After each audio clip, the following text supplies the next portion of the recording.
Welcome to Bus Driver Life. My name is Kiwan. I'm a bus driver. I've been a bus driver for a long time. I used to drive school buses. Now I currently drive transit buses in the Sacramento, California area. In this video, I'm going to show you how we deploy and stow the wheelchair ramp on the 2015 Gillig BRT Plus bus, because everybody asked me, how do you do that? I mean, everybody always says, hey, how does it work? Stop it. I'm joking. I don't think anybody has really asked me. Well, a couple people have, but anyway, let me show you how it works.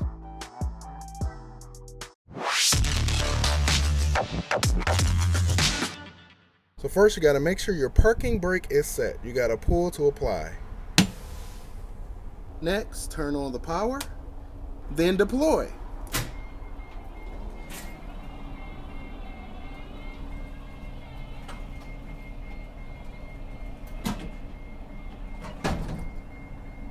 Then if you want to stow it, just flick it down to stow.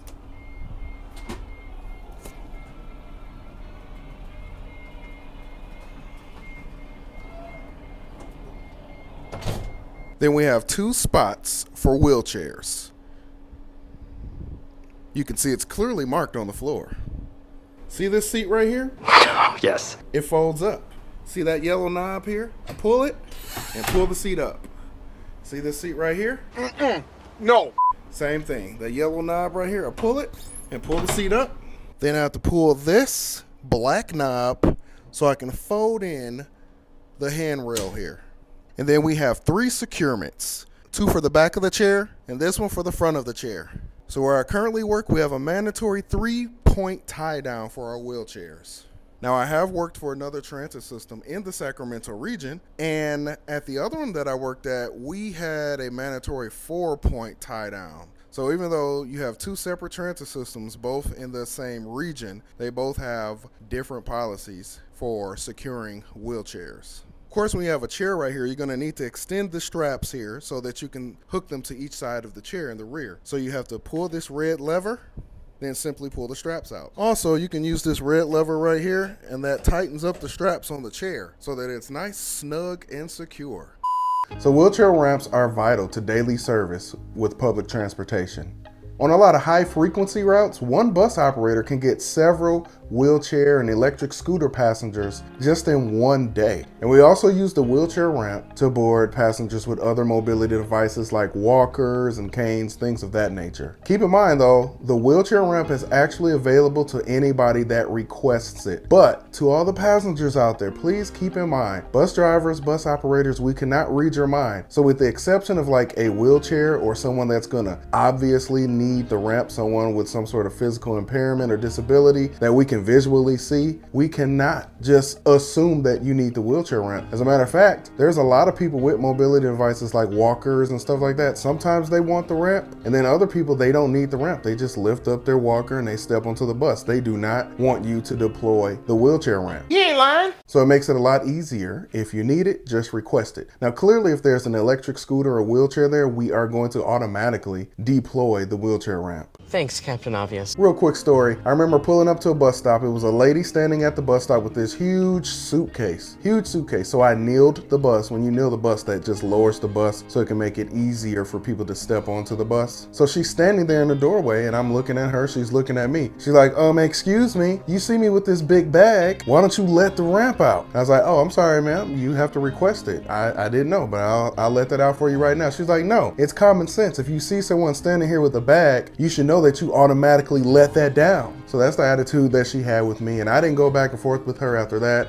She had the last word. I didn't say anything else. She continued to fuss. But people, we do not automatically let the wheelchair ramp out if we see someone standing there with a bag. Most people with bags and suitcases, they don't require the wheelchair ramp. They just get on the bus. And if somebody really needs the ramp, they just say, can I have the ramp, please? So these are some frequently asked questions regarding wheelchair passengers. The answers are from the Department of Transportation, American Disabilities Act. So DOT ADA. Can an operator require a person to transfer from a wheelchair to a vehicle seat? And the answer is no. Section 37.165E of the DOT ADA regulations allows persons who use wheelchairs to transfer to a vehicle seat if one is available. Such a move is the rider's decision, and the operator cannot force a rider to transfer to a vehicle seat. Some people have electric scooters that have two wheels. Wait, that's four. Two wheels on the back and one wheel in the front, so it's a three-wheel scooter, and those can tip over very easily when you make turns, or if you have to switch lanes, or if something happens where you have to swerve out of the way really quickly. Those are prone to tip over really easily, so it's actually suggested that those particular passengers, if they are able to just sit in a regular seat, still strapped down and secure their three-wheel scooter, but sit in a regular seat during the bus ride so that they don't tip over. But it is up to them. Some do, most don't. In my case, my personal experience, most people with the three-wheel scooters, they prefer to stay in the scooter. But we do offer the suggestion to them just in case. And like I said, like this says, you cannot force them to do it. Here's another question, and it's something that we deal with a lot as bus operators, and I'm pretty sure you passengers out there have seen some of these things as well. May a transit operator deny boarding to a rider whose wheelchair is difficult to secure? The answer is no. If the transit operator has a policy that requires securement, or if a rider asks that the wheelchair be secured, Section 37.165F of the DOT ADA regulations requires transit personnel to use their best efforts to secure the device. Transit operators cannot refuse to accommodate a wheelchair because the device cannot be secured to the driver's satisfaction. So that's another thing. We deal with wheelchairs all the time that are difficult to secure because they have no straps for us to hook onto, or they have no hooks on the sides for us to hook onto. And it's just a really awkwardly built chair. Some of them have all these plastic pieces overhanging. Like, quick story, I had a wheelchair passenger that started yelling at me because I could not locate where his hooks were for me to hook the hooks to secure his chair. The hooks were literally, he had these little hooks or loops or whatever. They were metallic, they were metal loops, but they were underneath the chair, not on the side, not at the bottom necessarily on the side, but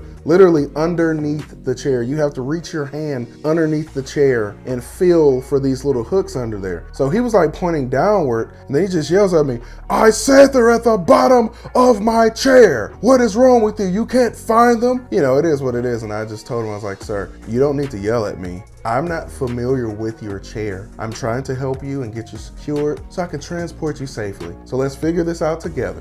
I found him, he kept yelling, and then I just stopped talking after that because he was still being rude and disrespectful. But he was really upset because I didn't personally know his chair. I've never seen him or his chair before. Ooh, this is a good question right here. Are bus drivers required to help me? The answer to that is public transit operators are required to offer you assistance with lifts, ramps, and securement devices, but are not required to lift you or your personal belongings. Operators cannot rush you, and you must be given enough time to board and exit from the vehicles.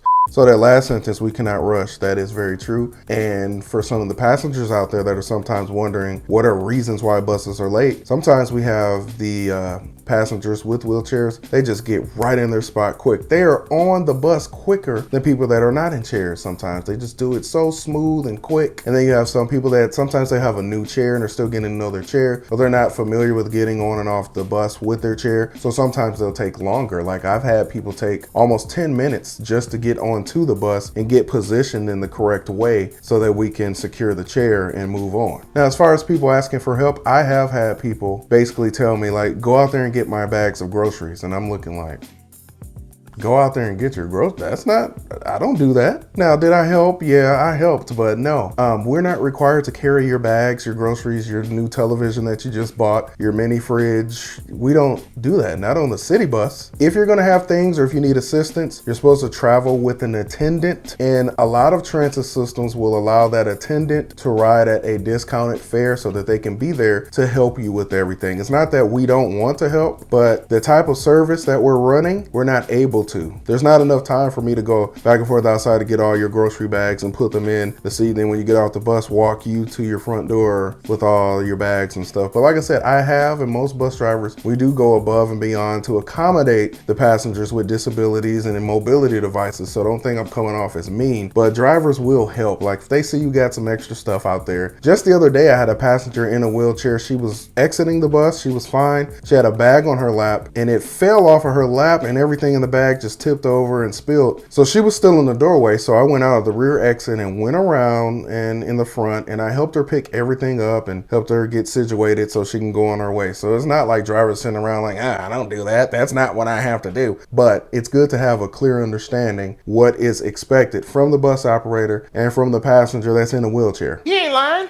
So bus drivers as well as passengers, let me know what you think in the comments below. Please make sure you like, subscribe, and share. And thank you so much for watching Bus Driver Life.